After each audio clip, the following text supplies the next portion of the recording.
The same forces that deliver perfect solutions can attract patterns of tragedy that persist across decades, following individuals through the darkest chapters of history.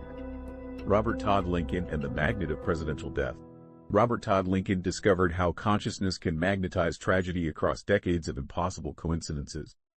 April 14, 1865, Washington, D.C. Robert sits in the White House when his father prepares to leave for Ford's Theater.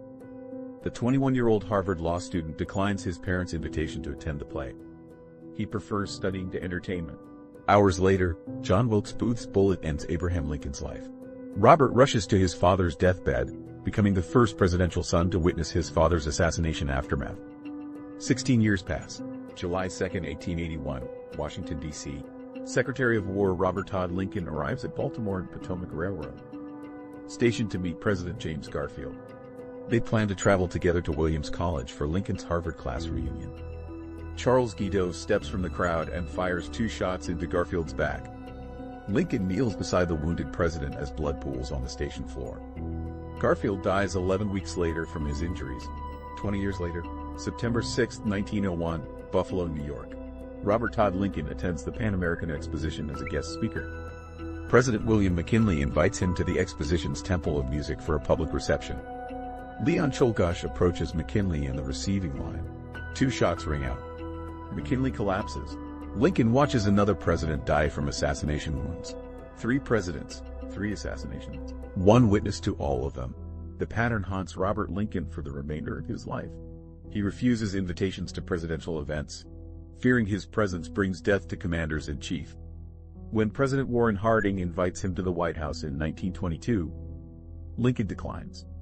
He tells friends that presidents seem to die around him. The coincidence feels too dangerous to risk again. Lincoln avoids presidential contact until his own death in 1926.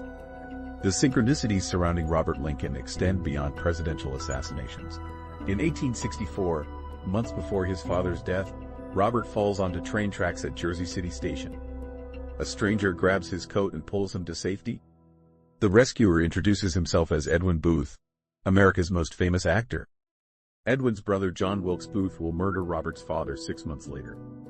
The savior of the son belongs to the same family as the killer of the father. The mathematical impossibility of these events defies rational explanation. 3 presidents die during Robert Lincoln's lifetime. All 3 deaths occur by assassination. Robert Lincoln stands present at all 3 murder scenes. Dr. Sarah Chen at the Institute for Statistical Analysis estimates the odds of one person witnessing 3 presidential assassinations at less than 1 in 500 billion.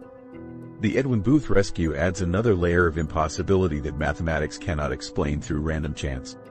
2025 research reveals that trauma creates persistent changes in consciousness that attract related events. Dr. Elena Rodriguez at the Trauma Consciousness Institute studies how emotional wounds affect synchronicity patterns. Her findings show that individuals who experience severe trauma generate quantum field disturbances that persist for decades.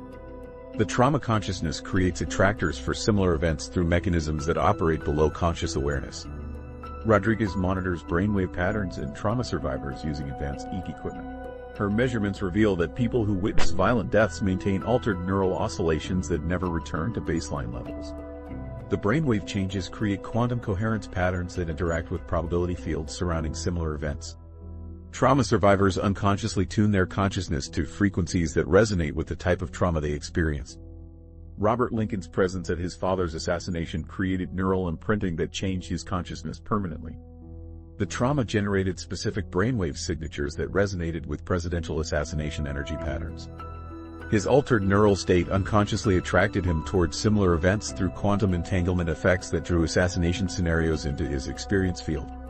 The research demonstrates that grief amplifies consciousness field interactions dramatically. Brain imaging studies show that bereaved individuals generate quantum field effects 3 times stronger than people who haven't experienced significant loss. The amplified consciousness fields create probability distortions that increase meaningful coincidence rates around themes related to the original trauma.